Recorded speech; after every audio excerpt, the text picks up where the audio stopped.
بسم الله الرحمن الرحيم. الحمد لله الذي أنزل على عبده الكتاب ولم يجعل له عوجا قيما لينذر بأسا شديدا من لدنه ويبشر المؤمنين الذين يعملون الصالحات أن لهم أجرا حسنا ماكثين فيه أبدا وينذر الذين قالوا اتخذ الله ولدا ما لهم به من علم ولا لآبائهم كبرت كلمة تخرج من أفواههم إن يقولون إلا كذبا فلعلك باخع نفسك على آثارهم إن لم يؤمنوا بهذا الحديث أسفا إنا جعلنا ما على الأرض زينة لها لنبلوهم أيهم أحسن عملا وإنا لجاعلون ما عليها صعيدا جرزا أم حسبت أن أصحاب الكهف والرقيم كانوا من آياتنا عجبا إذ أوى الفتية إلى الكهف فقالوا ربنا آتنا من لدنك رحمة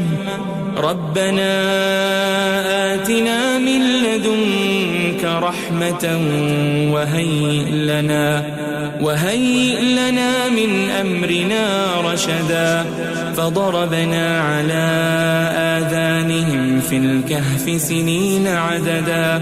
ثم بعثناهم لنعلم أي الحزبين أحصى لما لبثوا أمدا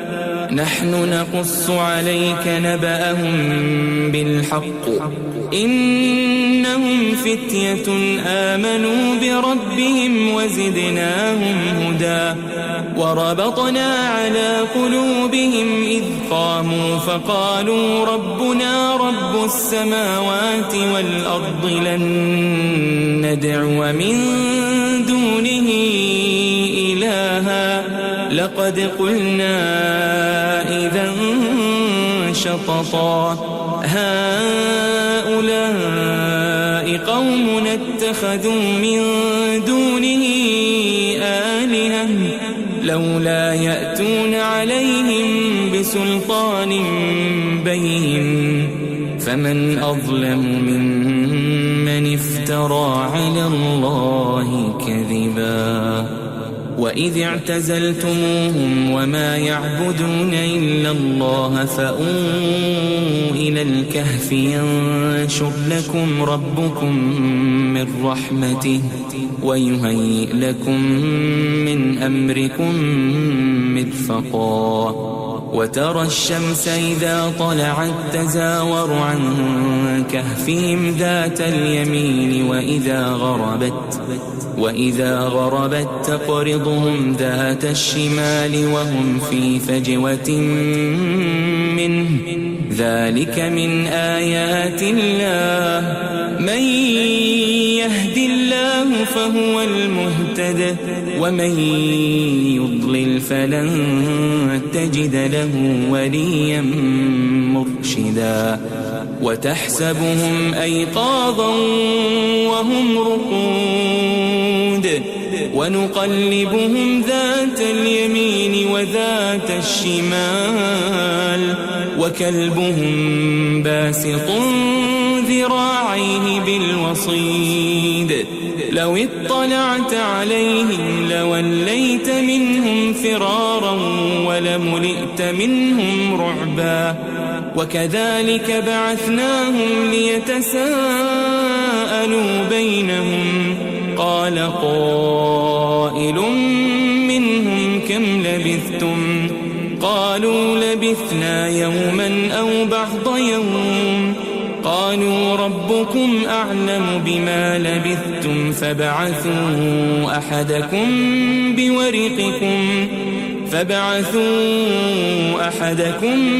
بورقكم هذه إلى المدينة فلينظر أيها أزكى طعاما فليأتكم برزق منه وليتلطف ولا يشعرن بكم أحدا إنهم إن يظهروا عليكم يرجموكم أو يعيدوكم في ملتهم ولن تفلحوا إذن أبدا وكذلك أعثرنا عليهم ليعلموا أن وعد الله حق وأن الساعة لا ريب فيها إذ يتنازعون بينهم أمرهم فقالوا ابنوا عليهم بنيانا ربهم أعلم بهم قال الذين غلبوا على أمرهم لنتخذن عليهم مسجدا سيقولون 3 رابعهم كلبهم ويقولون 5 سادسهم كلبهم رجما بالغيب ويقولون 7 وثامنهم كلبهم قل ربي أعلم بعدتهم ما يعلمهم إلا قليل فلا تمار فيهم إلا مراء ظاهرا ولا تستفت فيهم منهم أحدا ولا تقولن لشيء إني فاعل ذلك غدا إلا أن يشاء الله واذكر ربك إذا نسيت وقل عسى أن يهديني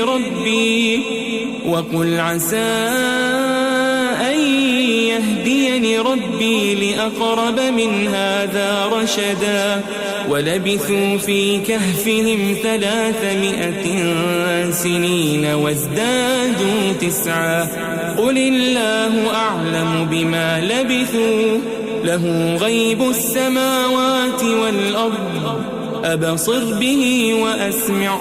ما لهم من دونه من ولي ولا يشرك في حكمه أحدا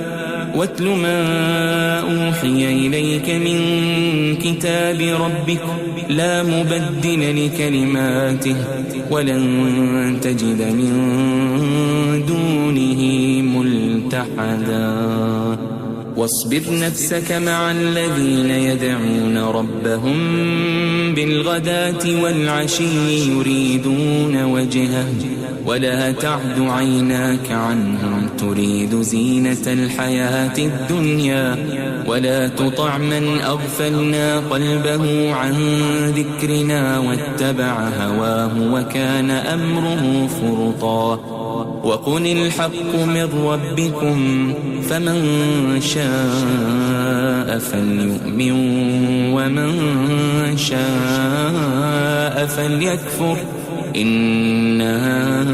أعتدنا للظالمين نارا أحاط بهم سرادقها وإن يستغيثوا يغاثوا بماء كالمهل يشوي الوجوه بئس الشراب وساءت مرتفقا إن الذين آمنوا وعملوا الصالحات إنا لا نضيع أجر من أحسن عملا أولئك لهم جنات جنات عدن تجري من تحتهم الأنهار يحلون فيها من أساور من ذهب ويلبسون ثيابا خضرا من سندس وإستبرق متكئين فيها على الأرائك نعم الثواب وحسنت مرتفقا. واضرب لهم مثل الرجلين جعلنا لأحدهما جنتين من أعناب وحففناهما بنخل وجعلنا بينهما زرعا كلتا الجنتين آتت أكلها ولم تظلم منه شيئا وفجرنا خلالهما نهرا. وكان له ثمر فقال لصاحبه وهو يحاوره أنا أكثر منك مالا وأعز نفرا. ودخل جنته وهو ظالم لنفسه قال ما أظن أن تبيد هذه أبدا وما أظن الساعة قائمة ولئن رددت إلى ربي لأجدن خيرا منها منقلبا. قال له صاحبه وهو يحاوره أكفرت بالذي خلقك من تراب ثم من نطفة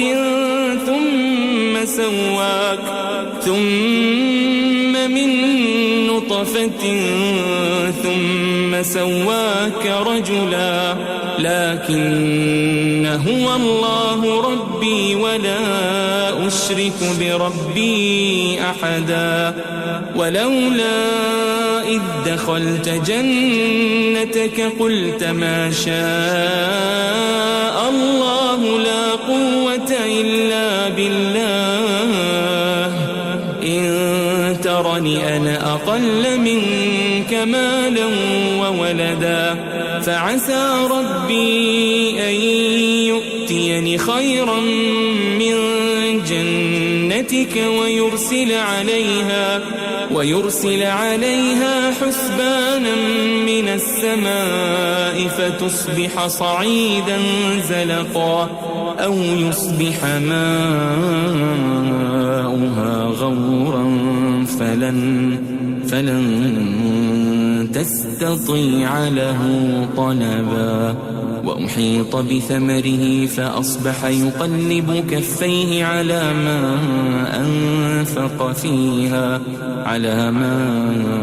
أنفق فيها وهي خاوية على عروشها ويقول يا ليتني لم أشرك بربي أحدا.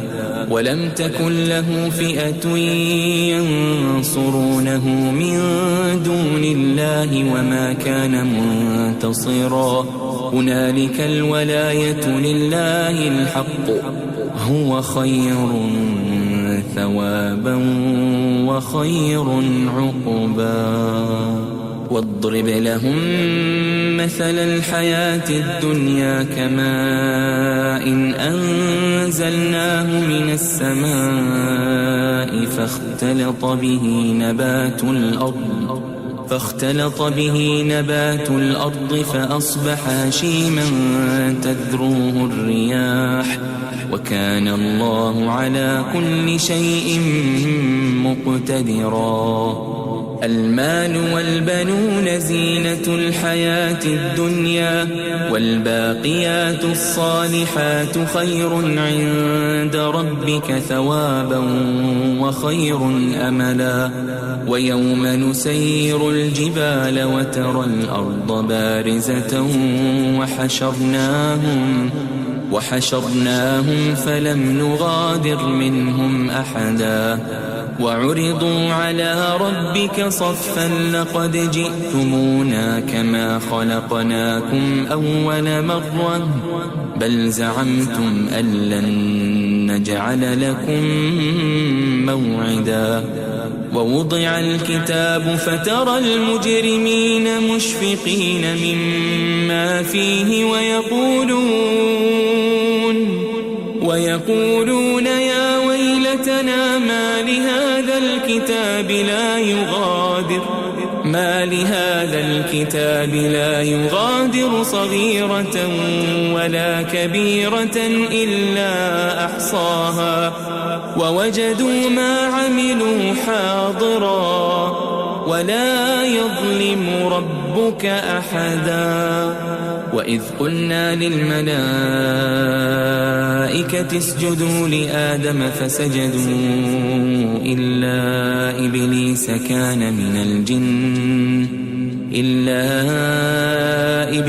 كان من الجن ففسق عن أمر ربه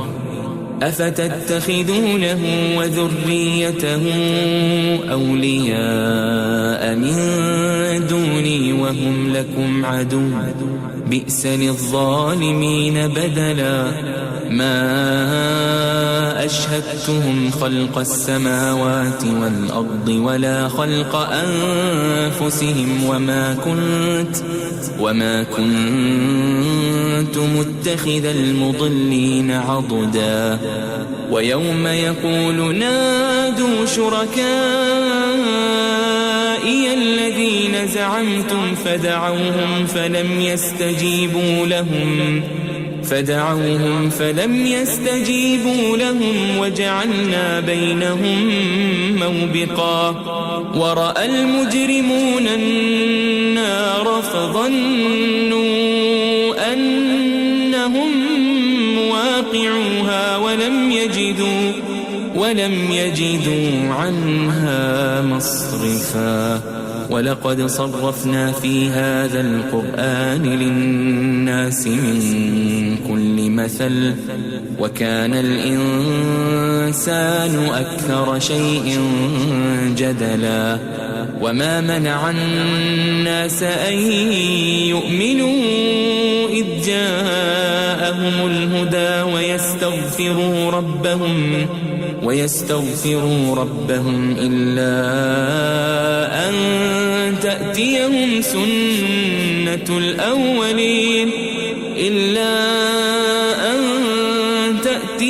سنة الأولين أو يأتيهم العذاب قبلا.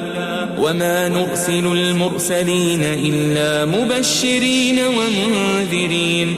ويجادل الذين كفروا بالباطل ليدحضوا به الحق واتخذوا آياتي وما أنذروا هزوا. ومن أظلم ممن ذكر بآيات ربه فأعرض عنها ونسي ما قدمت يداه إنا جعلنا على قلوبهم أكنة أن يفقهوا وفي آذانهم وقرا وإن تدعهم إلى الهدى فلن يهتدوا إذن أبدا. وربك الغفور ذو الرحمة لو يؤاخذهم بما كسبوا لعجل لهم العذاب بل لهم موعد لن يجدوا من دونه موئلا وتلك القرى أهلكناهم لما ظلموا وجعلنا لمهلكهم موعدا وإذ قال موسى لفتاه لا أبرح حتى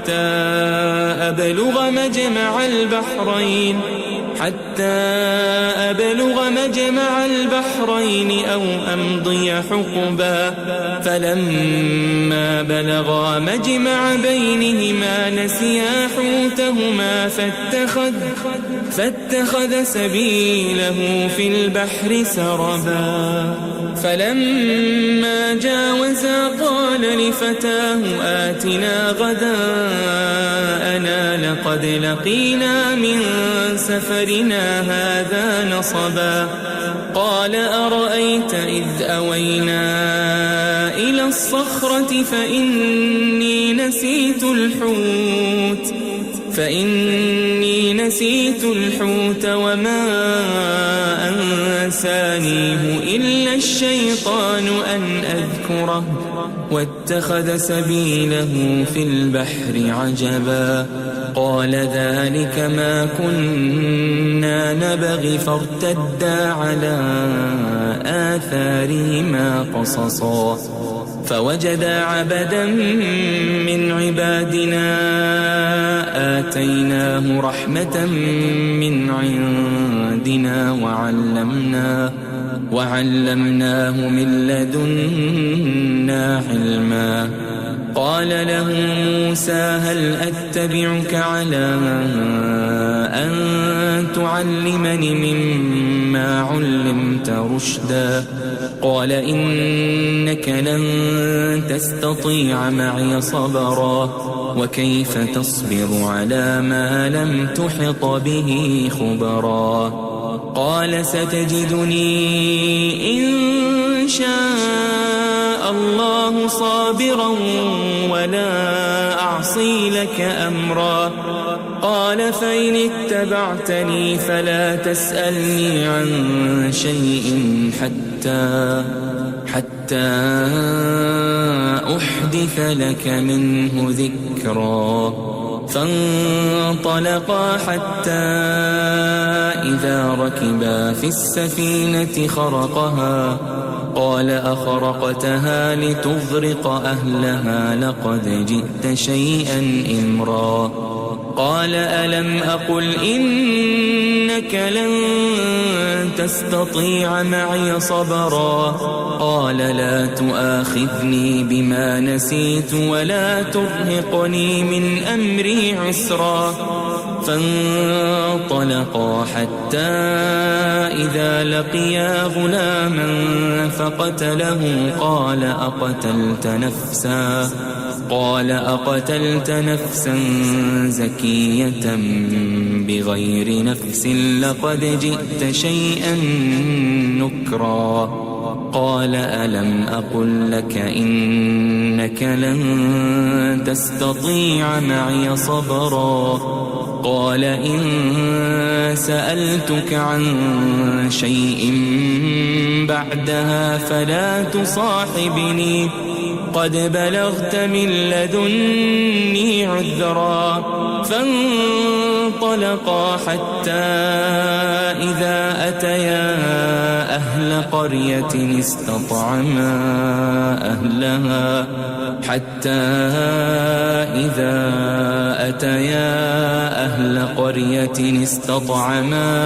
أهلها فأبوا أن يضيفوهما فوجدا فيها جدارا يريد أن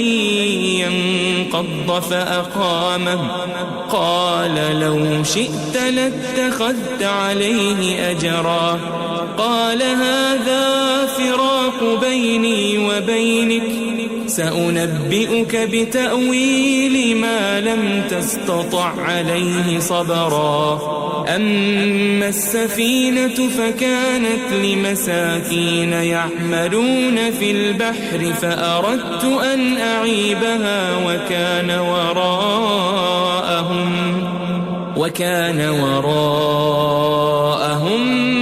ملك يأخذ كل سفينة غصبا وأما الغلام فكان أبواه مؤمنين فخشينا أن يرهقهما طغيانا وكفرا فأردنا أن يبدلهما ربهما خيرا منه زكاة وأقرب رحما وأما الجدار فكان لغلامين يتيمين في المدينة وكان تحته كنز لهما وكان أبوهما صالحا فأراد ربك أن يبلغا أشدهما ويستخرجا كنزهما رحمة من ربك وما فعلته عن أمري ذلك تأويل ما لم تسطع عليه صبرا ويسألونك عن ذي القرنين قل سأتلو عليكم منه ذكرا إنا مكنا له في الأرض وآتيناه من كل شيء سببا فأتبع سببا حتى إذا بلغ مغرب الشمس وجدها تغرب في عين حمئة ووجد عندها قوما قلنا يا ذا القرنين إما أن تعذب وإما أن تتخذ فيهم حسنا قال أما من ظلم فسوف نعذبه ثم يرد إلى ربه فيعذبه عذابا نكرا وأما من آمن وعمل صالحا فله جزاء الحسنى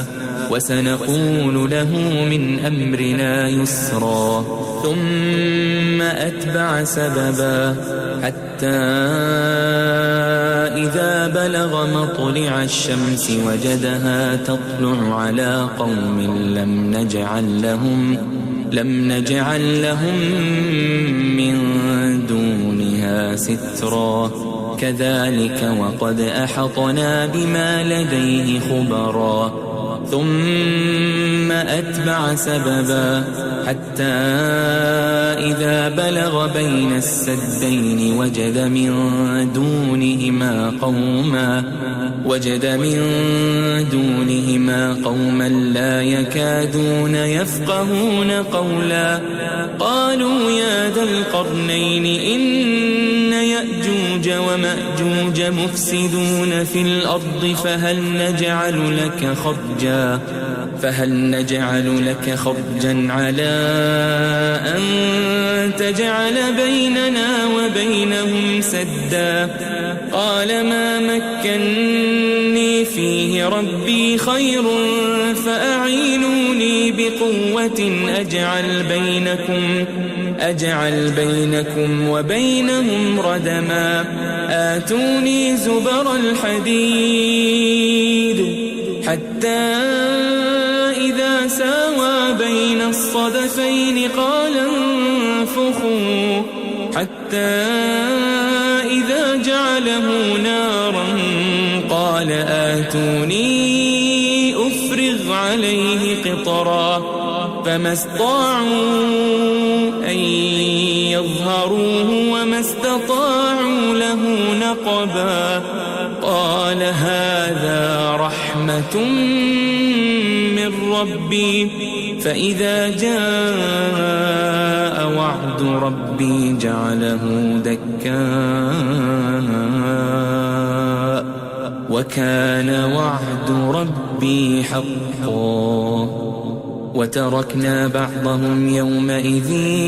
يموج في بعض ونفخ في الصور فجمعناهم جمعا وعرضنا جهنم يومئذ للكافرين عرضا الذين كانت أعينهم في غطاء عن ذكري وكانوا لا يستطيعون سمعا أفحسب الذين كفروا أن يتخذوا عبادي من دوني أولياء إنا أعتدنا جهنم للكافرين نزلا قل هل ننبئكم بالأخسرين أعمالا الذين ضل سعيهم في الحياة الدنيا وهم يحسبون أنهم يحسنون صنعا أولئك الذين كفروا بآيات ربهم ولقائه فحبطت أعمالهم فلا نقيم لهم يوم القيامة وزنا ذلك جزاؤهم جهنم بما كفروا واتخذوا آياتي ورسلي هزوا إن الذين آمنوا وعملوا الصالحات كانت لهم جنات الفردوس نزلا خالدين فيها لا يبغون عنها حولا قل لو كان البحر مدادا لكلمات ربي لنفد البحر قبل أن تنفد كلمات ربي ولو جئنا بمثله مددا قل إنما أنا بشر مثلكم يوحى إلي أنما إلهكم إله واحد فمن كان يرجو لقاء ربه فليعمل عملا